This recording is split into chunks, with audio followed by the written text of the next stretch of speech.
real quick, for those of you that do love baseball, Shohei Ohtani became the MVP for the second time.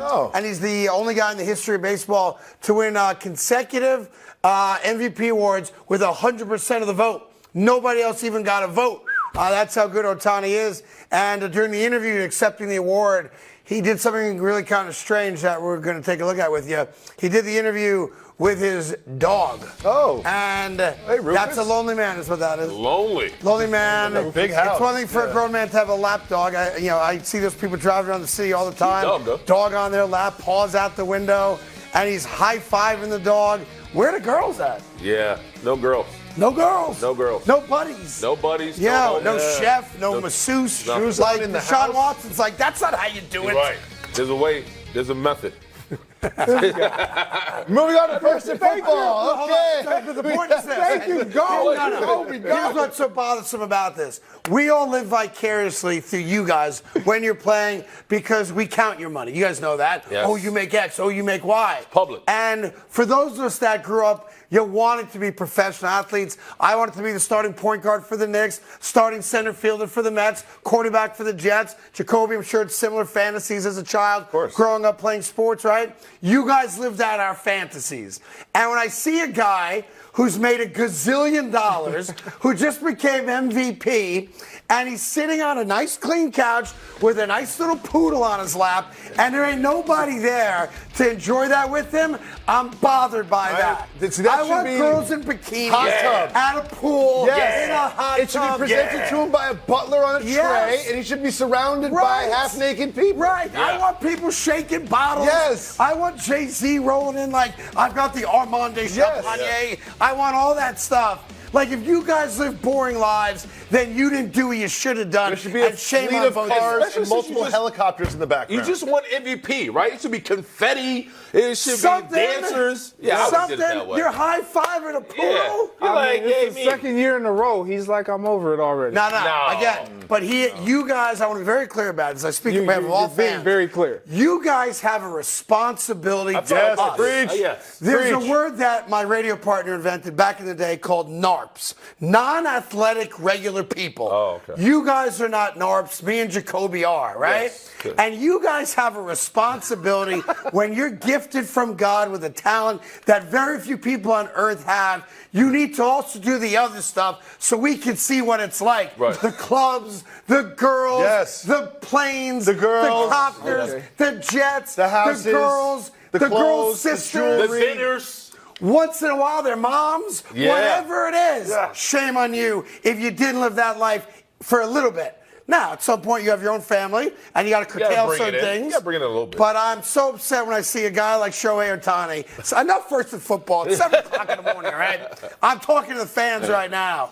You can't be alone with your dog. But the question is, what would you have done in that moment? He's clearly telling us I would have been eating sushi off a naked body. Yeah! That's what I would have been doing. That's how you win an MVP. Is that a spicy tuna roll? You're just happy to see me. Right. That kind of thing, man. Makes sense. I would have been in all kinds of trouble. I would have been in the NFL program. There's no doubt about that. No, I was doing this. All right, now that we got that out there, congratulations to Ohtani and, of course, the New York Yankees who are going to get Ohtani this offseason.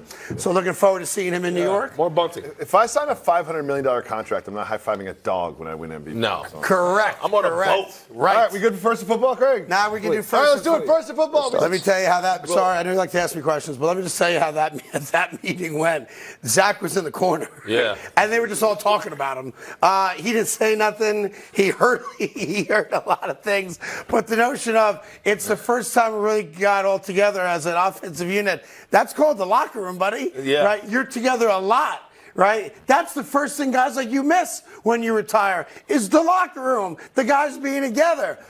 Look, he's in a bad spot because they're asking him questions. But if you think for a minute that Zach Wilson spoke in that players-only meeting, then you have not been paying attention at all. Yeah, I mean, for the second straight game, they failed to score a touchdown, right? That's bad. I mean, they have pretty much, I think they have probably the worst offense in all of football. And what's troubling the most part about it, he's been here long enough where he really hasn't jolted any life into the offense. You know what's really troubling about it, guys? And I'm saying this because I am troubled by it.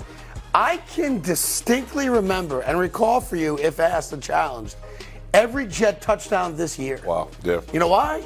Because there's not a lot of them. Yeah. There's been like 7 of them the entire year.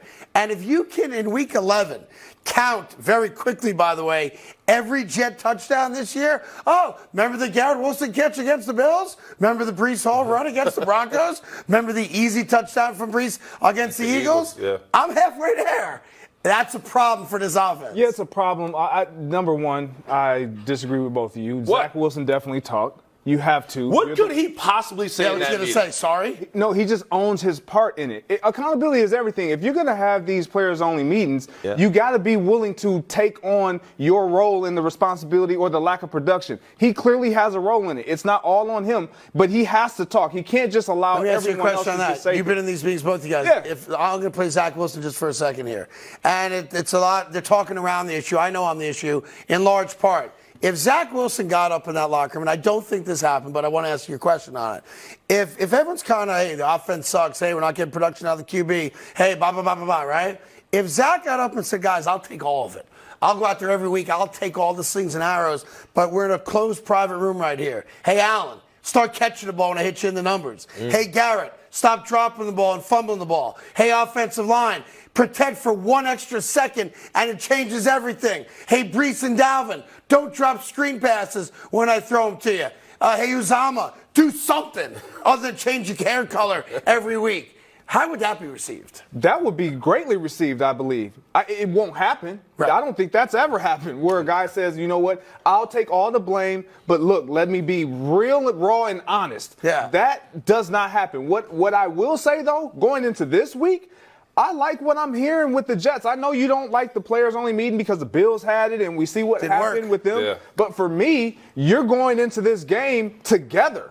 Like, Yeah. you're not pointing the finger. You're trying to That's figure out. the only way to do it. Absolutely. Yeah. And so this is a team that has struggled. They clearly have identified that we are struggling on our side of the ball, but they're not going in with doubt, with concern, because they have beat this outfit. So that you they're going up against. think in that spot, the leader of the team, who should be the quarterback, should have spoken in that room? Yes. All right, You can't great. not speak. I don't like the clothes you wear. They're very big on you. They don't look good. You need to dress better on this show like you do on First Things First. And All stop. right. All right. Okay. All right. All right. Stop at you. I hear enough from the jar. I don't Let's move on to the second of football. Do you expect him to strengthen his MVP candidacy this Yeah, I week? mean, the Cardinals aren't a good team. And to be fair, while he has played great, threw for almost 500 yards 2 weeks ago, the great comeback, of course, or no, not comeback, but win against the Cincinnati Bengals after he did throw a bad interception Yep. late. He overcame and made a couple great throws on that field goal drive that won them the game. So my expectation is that he, again, plays really good football because he looks like a really good quarterback. He would have to throw for like 350 plus and several touchdowns for people to now start really pushing the agenda of him as a MVP quarterback because you're playing the Arizona Cardinals. Like, you can beat the Cardinals, no joke this week, throwing for 210, 2 touchdowns, 19 out of 28, that kind of game, and it's all good. It's competent football. You did enough to win. I think the more they win, obviously, the more he's in that conversation. I don't think this week specifically, unless, again, his numbers are totally off the charts. Yeah, I think it's going to be a little bit of dogfight because Kyler Murray's back, right? Yeah. And I think he's been playing. He's obviously given his team some form of confidence. But overall, what I love about C.J. Stroud is just flat out his confidence is poised, right? Mature. He's very mature. And I think that's the best answer for any rookie coming into this league who's pretty much sitting in that high. And he happens to be right. Yeah, You know, like- he gets what the quarterback position is. Because they And I lost to lo- the Panthers Yeah. and they dragged them. Right, like the dudes that played in major college football programs, not all of them do. That's their lives when they're 19 years old, and the fact that he can really speak to that and verbalize it tells you how mature a kid he is. He's been through it. Yeah, I would say for him, he's playing the stats game, right? Because nobody's going to be able to watch these games unless you're, in Houston and you get their games because they're playing at 1 o'clock. Or you every drop day. like They're not- $270 on the Yeah, ticket. Like we're not going to see him perform, but we can hear about it if he has a great performance. Then the fact that he is playing against Kyler Murray, a quarterback that is a little flashy, that we get excited about to see. So, but for me, I love the way he's handling it. If he has any chance, he has to ball every single week and put his team like in he first place. can't really have a game that I just described and be thought of as an MVP, but that's all he's got to do to win. And the Texans right now are in the playoffs. Like that's real, that's tangible. Hey there, thank you so much for watching the Carton Show. You can subscribe right here to get all the latest bits and segments from the show. And by the way, while you're at it, we have a lot of great shows on FS1, so check them out too.